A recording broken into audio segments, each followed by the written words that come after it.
Well, Labor had met the demands of the Greens in the lower house to pass its National Reconstruction Fund bill. That happened yesterday. The government yielded and will not directly invest in any future coal, gas and native logging projects. Joining me live now, the Nationals member Keith Pitt. You're quite exercised about this. So let me ask you, is this really going to change much? Because this fund wasn't going to fund those kind of projects anyway. Oh, it's great to be with you, Laura. But firstly, that's more broken promises. We saw Anthony Albanese even write to the native timber industry in Tasmania saying that he would be supporting them. There wouldn't be any changes.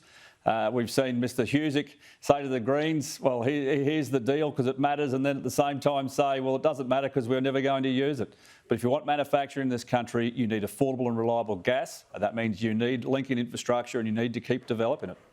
I asked Labor Minister and Tim Ayres about this yesterday, and he says gas pipelines can still be built. This actual fund has nothing to do with that. So I think maybe the Greens have been sold something that's not that powerful, let's say, not quite the golden ticket. Well, it's one or the other, Laura. The Labor's either misrepresented themselves to the Australian people in the resources sector and the timber industry, or they've sold a pup to the Greens and they've been pantsed in this deal. Well, yes, I did mention that to Tim Ayres yesterday. So what do you think it is, the former or the latter?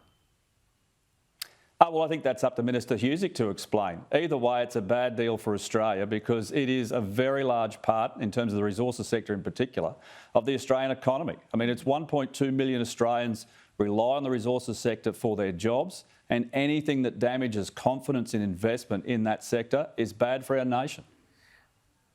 OK, but you dealt yourself out of relevance here.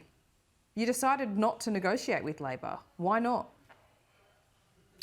Well, in my view, these are actually budget cuts. We had significant amount of money invested across all of those spheres, whether it's defence, critical minerals or other areas. Our plan for gas infrastructure in particular was very important for the country. We see Victoria with shortfalls proposed again later in the year because they haven't developed their own gas. And if you want to get gas from the north into Victoria, well, the only way to do it at the moment is with pipelines that don't currently exist. They don't have the capacity. They do need to be extended. So we haven't supported that legislation for very good reasons. It's only $5 billion. The additional money that they're proposing to put into the fund doesn't happen until very, very late this decade. And once again, this is Labor saying they're doing one thing with one hand and something different with the other. But why didn't you negotiate? You could have just outlined all your concerns then. Couldn't you have negotiated with Labor to get some of those things done rather than leaving it to the Greens? Laura, we are the opposition.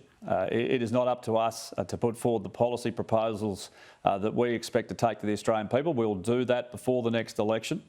We will support policy we think is in the national interest. We don't believe that this is. And what's very clear is a Green Labor government won't act in the interest of the resources sector, the timber sector, any of those individuals who are out there paying a great big wad of tax, to be honest, to help Labor deliver their ideologies. What about super? That, you know, for a couple of weeks we've been talking about that now. What has your electorate had to say about it? That many people in your electorate have more than $3 million in their super. Are they concerned about it? Well, it's not just about that number, and it's capped. So anyone that's coming to the workforce now will most likely reach that number in some decades' time, but that's what happens with retirement savings. I've got a number of people who have self-managed super funds, for example, particularly in regional areas around farming and small business. This is going to unleash absolute mayhem in the super sector.